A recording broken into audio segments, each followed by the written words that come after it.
George William Frederick Hegel. Hegel का संपूर्ण जीवन अकादमिक साधना और दार्शनिक चिंतन को समर्पित रहा। उनके कार्यों को सामान्यतः 3 वर्गों में रखा जाता है। वे ग्रंथ जिन्हें उन्होंने स्वयं लिखकर प्रकाशित किया, वे ग्रंथ जिन्हें उन्होंने लिखा तो लेकिन उनके जीवन काल में प्रकाशित नहीं हो सके, और वे ग्रंथ जो उनके व्याख्यानों के आधार पर बाद में संकलित किए गए। हेगल की प्रमुख कृतियाँ लॉजिक का विज्ञान, द्वंद्वात्मक तर्क विधि, दार्शनिक विज्ञानों का विश्वकोश और अधिकार का दर्शन आधुनिक दर्शन ही नहीं बल्कि आधुनिक राष्ट्र और राज्य की अवधारणा के लिए भी एक बौद्धिक आधार प्रदान करती है। वे एक आदर्शवादी दार्शनिक थे जिन्होंने विश्व को समझने के लिए एक समग्र और सुव्यवस्थित दार्शनिक प्रणाली निर्मित की।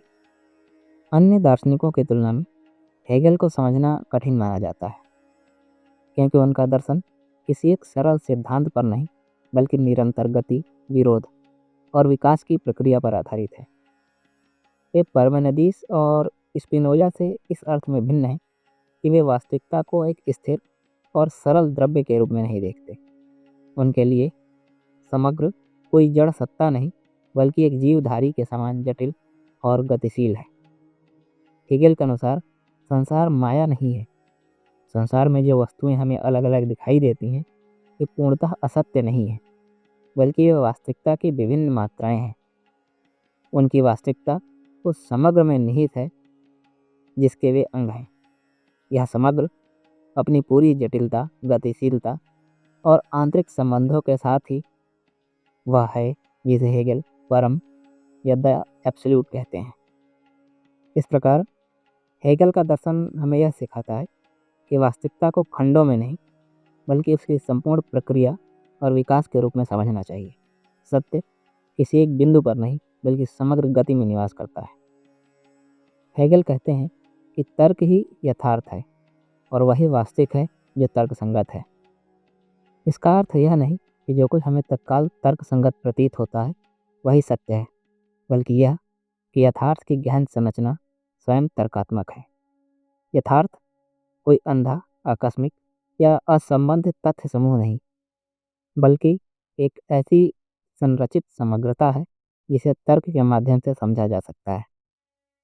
इस मूल सिद्धांत के भीतर कम से कम 3 आधारभूत विश्वास निहित हैं। पहला, तर्क यथार्थ से बाहर कोई नियम नहीं है बल्कि स्वयं यथार्थ की प्राथमिक संरचना है। हेगल इस मूल संरचना को परम या तर्क कहते हैं। उनके लिए यह कोई सिद्धांत नहीं जिसे पहले प्रमाणित करना पड़े। यह दर्शन की प्रारंभिक भूमि है जिस पर समस्त चिंतन खड़ा होता है। दूसरा महत्वपूर्ण विश्वास इस तर्कात्मक संरचना के आंतरिक संगठन से संबंधित है। हेगल के अनुसार तर्क को चिंतन और अस्तित्व के 2 पृथक क्षेत्रों के रूप में नहीं समझा जा सकता। वह इन दोनों की एक जटिल जीवंत एकता है। चिंतन यथार्थ से बाहर खड़ा होकर उसे प्रतिबिंबित नहीं करता और न ही अस्तित्व चिंतन से स्वतंत्र कोई जड़ वस्तु है। दोनों एक ही प्रक्रिया के 2 पक्ष हैं। इसी कारण हेगल के दर्शन में ज्ञान मीमांसा और तत्व मीमांसा अलग अलग नहीं रह पाते। उनका तीसरा और सबसे बड़ा विशिष्ट विश्वास यह है कि तर्क केवल एक स्थिर संरचना नहीं बल्कि एक उद्देश्यपरक प्रक्रिया है, टीलियोलॉजिकल। तर्क स्वयं को यथार्थ के रूप में निर्मित करता है और इसी प्रक्रिया में अपनी ही वस्तुनिष्ठता को साकार करता है। यह निर्माण अंधी गति नहीं है बल्कि एक अर्थपूर्ण और लक्ष्य संरक्षित प्रक्रिया है। इसी कारण हेगल के लिए यथार्थ को समझना मूलतः ज्ञान की प्रक्रिया को समझना है। यहाँ से वह यह निष्कर्ष निकालते हैं कि यदि अस्तित्व को गतिशील, प्रक्रिया उन्मुख रूप में न समझा जाए तो यथार्थ का कोई समुचित सिद्धांत संभव ही नहीं।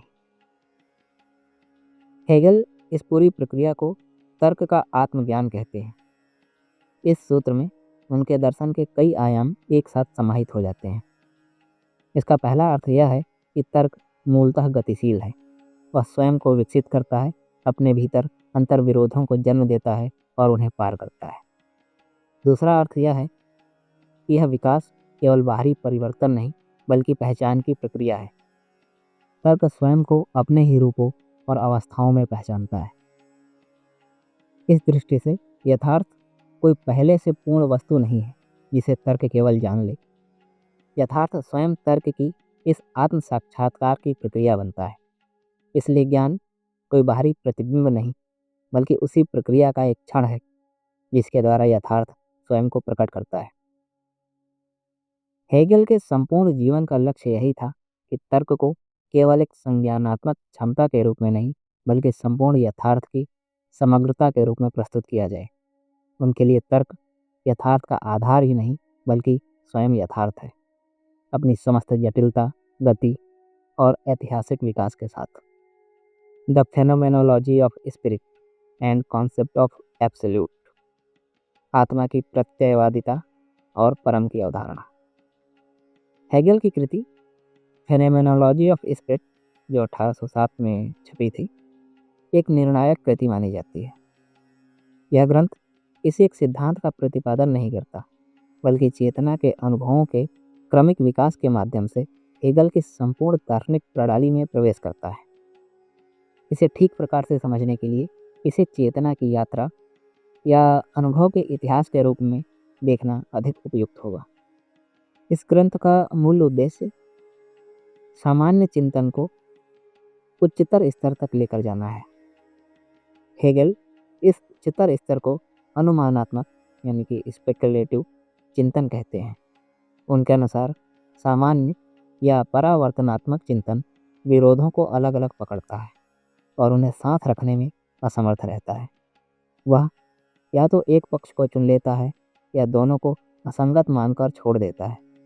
इसके विपरीत अनुमानात्मक चिंतन विरोधों को नष्ट नहीं करता, बल्कि उन्हें एक गतिशील एकता में समझता है।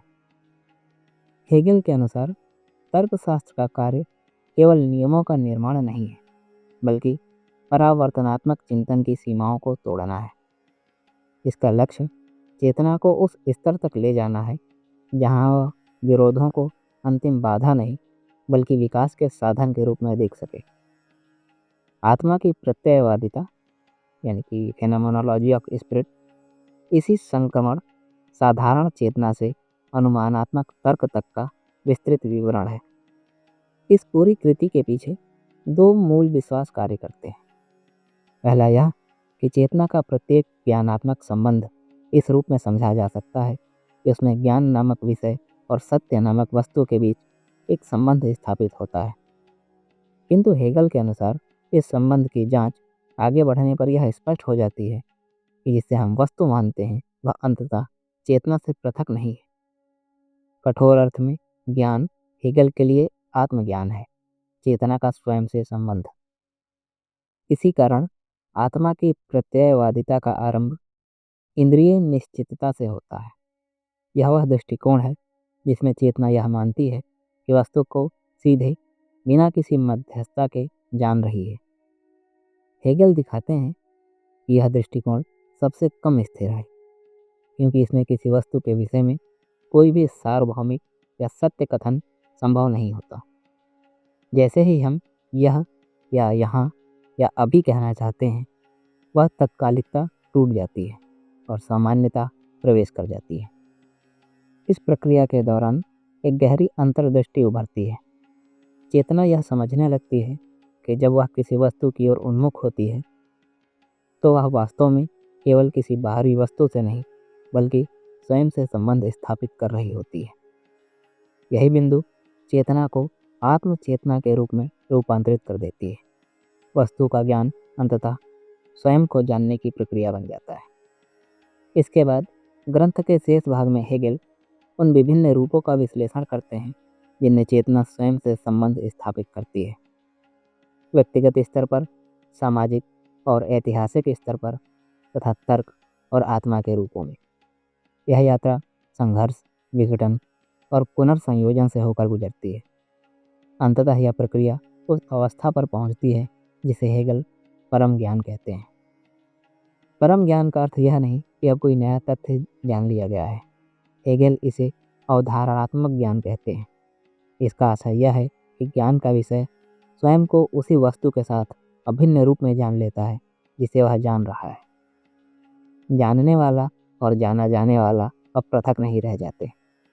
चेतना यह समझ लेती है कि यथार्थ का अर्थ उसकी ही प्रक्रिया में निहित है। एक अन्य दृष्टि से हेगल इस पूरी प्रत्ययवादी प्रक्रिया को आत्मपूर्त संशयवाद के रूप में देखते हैं। आधुनिक युग की विशेषता उनके अनुसार यह है कि जीवन की एकता टूट चुकी है, विश्वास, मूल्य और अर्थ खंडित हो गए हैं। आत्मा की प्रत्ययवादिता इस विघटन का ही वर्णन करती है और उस मार्ग का भी जिसके द्वारा चेतना इस टूटन से गुजरते हुए एक उच्चतर एकता तक पहुंचती है। इस प्रकार संशयवाद यहाँ केवल नकार नहीं रह जाता, बल्कि सत्य को प्रकट करने की एक शुद्धिकारी प्रक्रिया बन जाता है। परम या एब्सोल्यूट की अवधारणा। हेगेल के दर्शन में परम कोई ऐसी सत्ता नहीं है जो संसार, प्रकृति या मनुष्यों से अलग खड़ी हो। यह प्लेटो की तरह प्रकट और यथार्थ के बीच कोई कठोर विभाजन नहीं करता। हेगेल के लिए यथार्थ मूलतः संबद्ध है। कोई भी वस्तु पूर्णतः अकेली नहीं है। जिन वस्तुओं को हम पृथक मानते हैं वे चिंतन में आगे बढ़ने पर अपने संबंधों को प्रकट करती हैं और अंततः समग्रता की ओर ले जाती हैं। फिर भी परम को साधारण समुच्चय या वस्तुओं की जोड़ नहीं समझा जाना चाहिए। हेगेल परम को एक गतिशील प्रक्रिया के रूप में समझते हैं, एक ऐसे जीवधारी के रूप में जिसके अंग होते हैं किंतु जो केवल उनके योग से अधिक होता है, एक जटिल आत्म विकास प्रणाली है। इसी कारण परम कांट के नोमैन की तरह विश्व से बाहर स्थित कोई अव्यय सत्ता नहीं है। वह विश्व में ही निहित है, इतिहास में, चेतना में, सामाजिक जीवन में और विचारों में। परम स्वयं को इन्हीं रूपों में प्रकट करता है और इन्हीं के माध्यम से स्वयं को जानता है। इस प्रकार हेगेल के लिए परम अर्थात एब्सोल्यूट कोई अंतिम स्थिर निष्कर्ष नहीं, बल्कि निरंतर चलने वाली आत्मज्ञान की प्रक्रिया है। यथार्थ को समझने का अर्थ है इस प्रक्रिया को समझना, न कि उससे बाहर किसी स्थायी सत्ता की खोज करना। The philosophy of nature and organic system, प्रकृति का दर्शन और जैविक प्रणाली। हेगेल का प्रकृति दर्शन इस प्रश्न का उत्तर खोजने का प्रयास है कि प्रकृति को हम नियमों के एक बिखरे संग्रह के रूप में नहीं, बल्कि एक संगठित, अर्थपूर्ण और समग्र प्रणाली के रूप में समझ सकते हैं। हेगेल के लिए प्रकृति कोई जड़ वस्तुओं का ढेर नहीं, बल्कि तर्क की अवस्था है। ऐसी अवस्था जिसमें तर्क स्वयं को बाह्य रूपों में प्रकट करता है। हेगेल का प्रकृति दर्शन तीनों दृष्टियों से महत्वपूर्ण है। पहला यह दिखाता है कि तर्कशास्त्र में विकसित अवधारणाएं प्रकृति की व्याख्या में कैसे रूपांतरित होती हैं। दूसरा यह प्रश्न उठाता है कि हेगेल अपने समय के वैज्ञानिक सिद्धांतों को किस सीमा तक ध्यान में रखते हैं। और तीसरा यह हमें यह सोचने के लिए बाध्य करता है कि समकालीन विज्ञान दर्शन के संदर्भ में हेगेल के प्रकृति दर्शन का मूल्यांकन कैसे किया जाए। प्रकृति को समझने का यह तरीका उसे उस स्तर पर ले आता है जिसे हेगेल यांत्रिकी कहते हैं, अर्थात नियमबद्ध गति और कारणात्मक संबंधों का क्षेत्र। किंतु हेगेल प्रकृति को केवल यांत्रिक संरचना तक सीमित नहीं करते। उनका प्रकृति दर्शन आगे बढ़कर उस क्षेत्र में प्रवेश करता है जिसे वे जैविक भौतिकी या जैविकी कहते हैं। यहीं प्रकृति अपने अधिक विकसित रूप में सामने आती है। हेगेल के अनुसार जैविक जीवन की मूल विशेषता विषयात्मकता है। जीव केवल बाहरी नियमों से संचालित नहीं होता, बल्कि वह स्वयं से संबंध रखता है। इसी कारण प्रकृति को वे जीवों की एक श्रेणीबद्ध संरचना के रूप में देखते हैं, एक ऐसी जैविक प्रणाली के रूप में जिसमें निम्न और उच्च स्तर एक दूसरे से आंतरिक रूप से जुड़े होते हैं। यह प्रणाली यांत्रिक नहीं, बल्कि जीवधारी की तरह संगठित होती है। प्रकृति दर्शन के अंतिम भाग में हेगेल प्रकृति और आत्मा के बीच संक्रमण को स्पष्ट करते हैं। वे किसी एक जीव की मृत्यु की घटना का विश्लेषण करते हुए दिखाते हैं कि किस प्रकार प्रकृति अपनी सीमाओं को प्रकट करती है और आत्मा के स्तर की ओर संकेत करती है। इस प्रकार प्रकृति दर्शन आत्मा दर्शन की भूमिका बन जाता है। हेगेल के दर्शन की एक मूल धारणा यह है कि समग्र और उसके अंगों का संबंध वही है जो किसी जीव में होता है। किसी जीव में अंग केवल तब तक अर्थपूर्ण होते हैं जब तक वे समग्र से जुड़े हों, और समग्र भी अपने अंगों के बिना वास्तविक नहीं हो सकता। इसी जैविक संबंध को हेगेल सत्य और यथार्थ की संपूर्ण संरचना पर लागू करते हैं। उनके लिए यथार्थ न तो बिखरे तथ्यों का योग है और न ही कोई स्थिर द्रव्य, वह एक जीवंत समग्रता है। इस जैविक सिद्धांत को स्पष्ट करने के लिए हेगेल कलाकृति का उदाहरण देते हैं। कलाकृति में प्रत्येक भाग, रंग, रेखा, ध्वनि अपना अर्थ केवल समग्र रचना में पाते हैं। उसी प्रकार यथार्थ भी परम की एक अभिव्यक्ति है, जो प्रकृति और मानव जीवन में विविध रूपों में ठोस बनता है। यह यथार्थ अमूर्त नहीं, बल्कि स्वयं को अभिव्यक्त करने वाला जीवंत तत्व है। हेगेल इस परम विचार को आत्मा या मन भी कहते हैं। यह कोई स्थिर सत्ता नहीं, बल्कि विचार जो स्वयं को सोचता है, अर्थात विषयात्मकता और वस्तुगत विचार की एकता है। हेगेल के अनुसार एब्सोल्यूट ट्रुथ के अतिरिक्त और कुछ भी सत्य नहीं है। पृथक सत्य केवल अधूरे दृष्टिकोण है, जो समग्र में ही अपना अर्थ पाते हैं। हेगेल का विश्वास है कि यह परम अंतिम यथार्थ है, जो समय में विकास के विभिन्न चरणों से होकर गुजरता है और अंततः मानवीय तर्क में स्वयं के प्रति सचेत होता है। फिर भी यह विकासशील होने के साथ साथ कालातीत और शाश्वत भी है। यह एक ऐसा समग्र है जो स्वयं में पूर्ण है, किंतु फिर भी आत्म स्थापन और आत्मनिषेध की प्रक्रिया से गुजरता है। इसी कारण विखंडन और पृथकता का अनुभव हेगेल के दर्शन की आत्मा के लिए अंतिम सत्य नहीं है। प्रकृति के साथ मनुष्य की एकता और मनुष्य का अन्य मनुष्यों के साथ संबंध, ये सभी यथार्थ के बोध के ही रूप हैं। विश्व बोधगम्य है, क्योंकि तर्क स्वयं वस्तुओं के भीतर स्थित है। मनुष्य अपनी तर्क शक्ति के माध्यम से इस अंतर्निहित तर्क संगतता को पहचान सकता है। हेगेल के अनुसार शुद्ध तर्क का अस्तित्व भौतिक नहीं, बल्कि औपचारिक है। वह स्थान और समय से परे है, किंतु फिर भी वास्तविक है। उसी अर्थ में जैसे किसी गणितीय समस्या का समाधान भौतिक न होकर भी सत्य और आवश्यक होता है, जैसे किसी समस्या का तार्किक ढांचा उसके हल से पहले होता है, वैसे ही विश्व के लिए तर्क की तार्किक अकालिक प्राथमिकता है। और यहीं पर हेगेल प्लेटो से भिन्न हो जाते हैं। उनके यहाँ विचार कोई स्थिर अलग संसार में स्थित सत्ता नहीं, वह स्वयं विकासशील, गतिशील और आत्म संबंधी है। इसी कारण हेगेल ने तर्कशास्त्र पर इतना जोर दिया, क्योंकि उनके लिए जानना और होना अलग नहीं है। यथार्थ वही है जो तर्क में स्वयं को जानता है, और तर्क वही है जो यथार्थ के रूप में स्वयं को प्रकट करता है। हेगेल के आत्मा का दर्शन और द्वंद्वात्मक पद्धति, philosophy of spirit and dialectic method. Hegel के दर्शन में आत्मा का दर्शन उनकी संपूर्ण दार्शनिक प्रणाली का चरम बिंदु है। प्रकृति दर्शन के बाद हेगेल यह दिखाना चाहते हैं कि तर्क केवल बाह्य जगत में ही नहीं, बल्कि मानवीय चेतना, सामाजिक संस्थानों और इतिहास में भी स्वयं को साकार करता है। इसी उद्देश्य से वे आत्मा के दर्शन को 3 स्तरों में विभाजित करते हैं: विषयात्मक आत्मा, वस्तुगत आत्मा और परम आत्मा। सब्जेक्टिव स्पिरिट या विषयात्मक आत्मा का दर्शन उस आत्मा से संबंधित है जो भी व्यक्तिगत स्तर पर है। इसमें हेगेल मानव शास्त्र, चेतना की प्रत्यय मीमांसा और मनोविज्ञान को सम्मिलित करते हैं। यहाँ वे मनुष्य के शारीरिक, मानवशास्त्रीय और मनोवैज्ञानिक जीवन का विश्लेषण करते हैं। संवेदन, भावना, इच्छा, स्मृति और विचार जैसी सभी प्रक्रियाओं को। यह दर्शन बताता है कि व्यक्ति धीरे धीरे प्राकृतिक प्राणी से आत्म जागरूक प्राणी में कैसे रूपांतरित होता है। ऐतिहासिक रूप में यह पक्ष अपेक्षाकृत कम चर्चित रहा, किंतु यह आगे के सभी स्तरों की आधार भूमि है। दूसरा स्तर है वस्तुगत आत्मा का, सब्जेक्टिव स्पिरिट।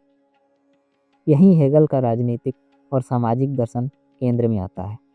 हेगेल मानते हैं कि स्वतंत्रता केवल आंतरिक भावना नहीं है, वह वास्तविक तभी होती है जब वह सामाजिक संस्थानों में मूर्त रूप लेती है। इसी कारण वे मुक्त इच्छा फ्री विल को वस्तुगत आत्मा की मूल संकल्पना बनाते हैं। आत्मनिर्धारण का अर्थ हेगल के लिए यह है कि इच्छा स्वेच्छा से स्वयं से संबंध स्थापित करे, अर्थात स्वयं को चाहे और स्वयं के नियमों के लिए कार्य करे। हेगल के अनुसार नैतिकता और राजनीति को अलग अलग नहीं समझा जा सकता। विधिक संबंध और नैतिक मानदंड समाज की संस्थाओं में निहित होते हैं।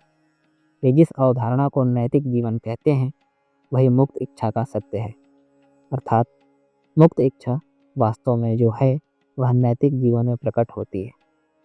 नैतिक जीवन 3 संस्थागत रूपों में साकार होता है: परिवार, नागरिक समाज और राज्य। परिवार प्राकृतिक एकता का रूप है, नागरिक समाज आवश्यकताओं और हितों की व्यवस्था है, और राज्य एक उच्चतर एकता है जिसमें स्वतंत्रता को तर्कसंगत और सार्वभौमिक रूप मिलता है। हेगेल राज्य को न तो किसी सामाजिक अनुबंध का परिणाम मानते हैं और न ही किसी संविधान निर्माता की कृत्रिम रचना। उनके अनुसार राज्य किसी जनता की आत्मा की ऐतिहासिक अभिव्यक्ति है। राज्य के भीतर वे शक्तियों के विभाजन को स्वीकार करते हैं: राजकीय शक्ति, शासकीय शक्ति और विधायी शक्ति, और राज्य को एक संवैधानिक राजतंत्र के रूप में समझते हैं। विश्व इतिहास हेगेल के लिए स्वतंत्रता की चेतना के क्रमिक विकास की कहानी है। इतिहास में तर्क स्वयं को पहचानता है और अपनी ही वास्तविकता को साकार करता है। तीसरा और अंतिम स्तर परम आत्मा का है, एब्सोल्यूट स्पिरिट। यहाँ आत्मा स्वयं को कला, धर्म और दर्शन के रूप में जानती है। ये तीनों परम को जानने के 3 भिन्न किंतु क्रमिक रूप हैं। कला में परम इंद्रिय गम्य सौंदर्य के रूप में प्रकट होती है। कला में विचार रूप धारण करता है, किंतु इंद्रिय रूप की सीमाओं के कारण आध्यात्मिक सत्य पूरी तरह व्यक्त नहीं हो पाता। इसी सीमा के कारण द्वंद्व कला से धर्म की ओर बढ़ता है। धर्म में परम का ज्ञान प्रतीकात्मक और प्रतिनिधि मूलक रूप में होता है। हेगेल के अनुसार धर्म का विषय केवल ईश्वर नहीं बल्कि वह ढंग है जिसमें ईश्वर धार्मिक चेतना के रूप में उपस्थित होता है। ये धर्म के विकास को भी ऐतिहासिक रूप से समझते हैं, प्राकृतिक धर्मों से लेकर आध्यात्मिक व्यक्तित्व के धर्मों तक। यहूदी, यूनानी और रोमन धर्म इस मध्य चरण में आते हैं। हेगल का मत है कि ईसाई धर्म में पहली बार तर्क का प्रतिनिधि मूलक आत्मज्ञान पर्याप्त रूप से साकार होता है। अंततः दर्शन में आत्मा स्वयं को शुद्ध विचार के रूप में जानती है। यहाँ न प्रतीक की आवश्यकता रहती है और न ही इंद्रिय रूपों की। दर्शन में हेगेल के अनुसार विचारक स्वयं परम होता है, चिंतन का विषय परम होता है और चिंतन का माध्यम भी परम होता है। इस प्रकार दर्शन मानवीय ज्ञान की सर्वोच्च अवस्था है। दर्शन का इतिहास स्वयं में परम यानी कि एब्सोल्यूट आत्मचेतन के विकास का इतिहास है। हेगेल की द्वंद्वात्मक पद्धति। हेगेल की पूरी प्रणाली द्वंद्वात्मक पद्धति पर आधारित है। इसका मूल विचार यह है कि यथार्थ स्थिर नहीं है बल्कि विरोधों के माध्यम से विकसित होता है। प्रत्येक प्रतिज्ञा अपने भीतर अपना प्रतिपक्ष निहित करती है और दोनों का संघर्ष एक उच्चतर संश्लेषण में सुलझता है। यह संश्लेषण केवल समझौता नहीं होता बल्कि एक नई अधिक समृद्ध अवस्था होती है। हेगेल इस गति को प्रायः प्रतिज्ञा, प्रतिपक्ष और संश्लेषण के रूप में समझते हैं: थीसिस, एंटीथेसिस और सिंथेसिस। यद्यपि उन्होंने स्वयं इन शब्दों का तकनीकी प्रयोग कम किया है। प्रतिज्ञा तत्काल और अमूर्त होती है, प्रतिपक्ष उसका नकार होता है और संश्लेषण वह ठोस अवस्था है जिसमें दोनों को पार करके समाहित किया जाता है। हेगेल की तर्क प्रणाली सत्ता की संकल्पना से आरंभ होती है। सत्ता अपनी तत्कालिकता में शून्यता की ओर ले जाती है और दोनों का संश्लेषण होता है। इसी प्रकार प्रकृति में पदार्थ, जीवन और मन का त्रिक मिलता है। पदार्थ में अंग यांत्रिक रूप से जुड़ते हैं, जीवन में वे जैविक रूप से एकीकृत होते हैं और मन में पदार्थ और जीवन आत्मचेतना के साथ एकीकृत हो जाते हैं। मनुष्य में यह मन, पदार्थ, शरीर और जीवन तीनों को नियंत्रित करने में सक्षम होता है। यही आत्मचेतना आगे चलकर विषयात्मक आत्मा यानी कि सब्जेक्टिव स्पिरिट, वस्तुगत आत्मा ऑब्जेक्टिव स्पिरिट और अंततः परम आत्मा एब्सोल्यूट स्पिरिट के रूप में विकसित होती है।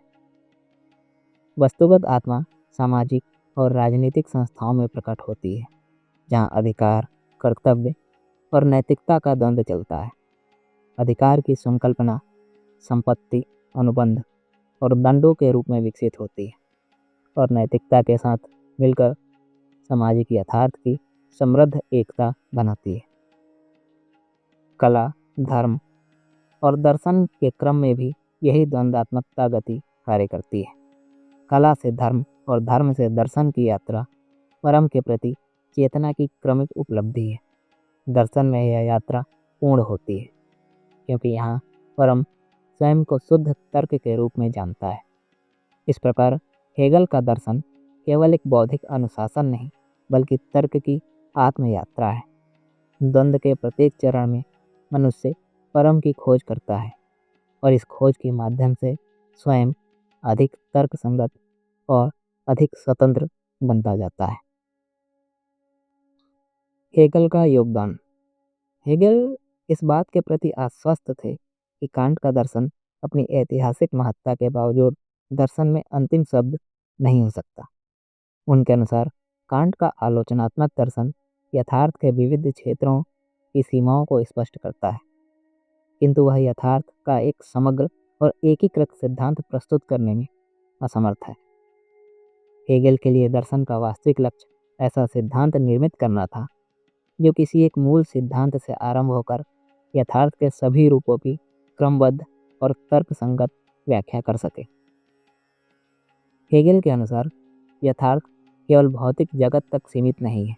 इसमें प्रकृति के भौतिक रूप जैसे सौरमंडल, पदार्थ और जैविक जीवन तो आते ही हैं, साथ ही चेतना, मानसिक प्रक्रियाएं, सामाजिक और राजनीतिक संस्थाएं, इतिहास, कला, धर्म और दर्शन जैसी सांस्कृतिक उपलब्धियां भी सम्मिलित होती हैं।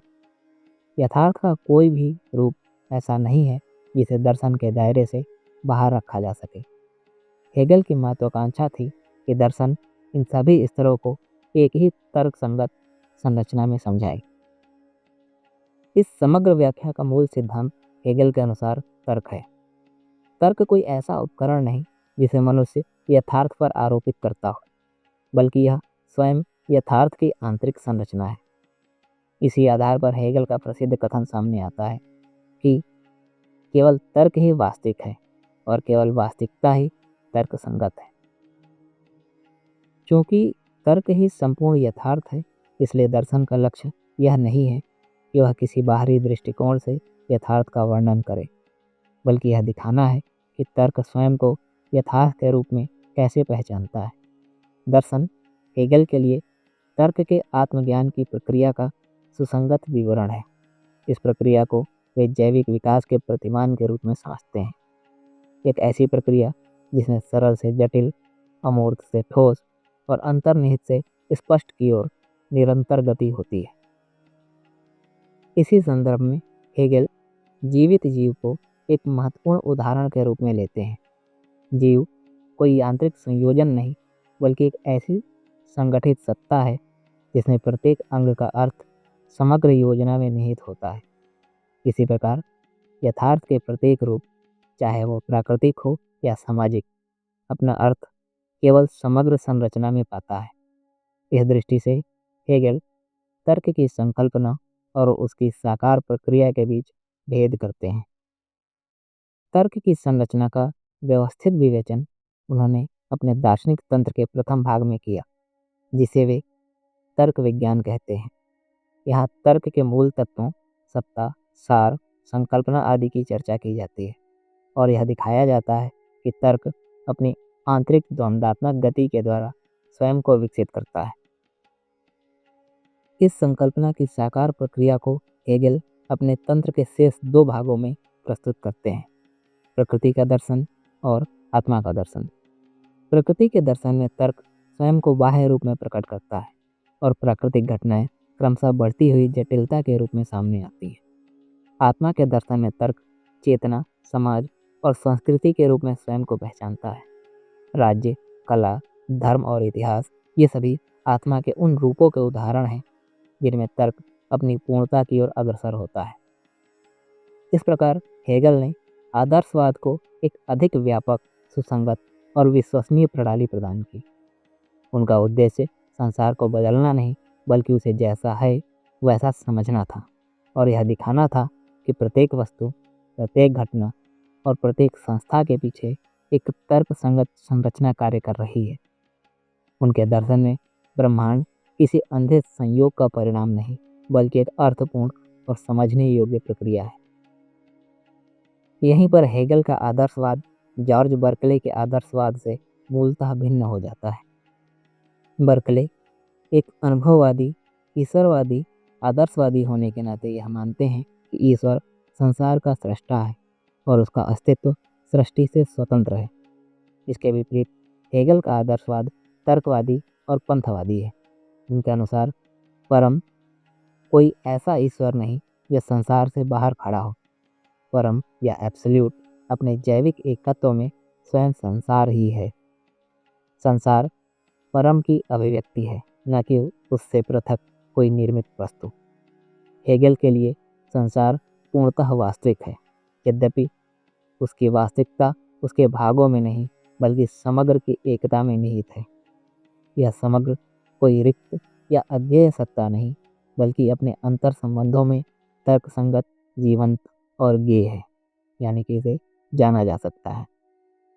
इसी कारण हेगल का दर्शन इस विश्वास पर समाप्त होता है कि यथार्थ को समझा जा सकता है, क्योंकि यथार्थ स्वयं तर्क है, लॉजिक है, और तर्क मनुष्य में स्वयं को जानने की क्षमता रखता है।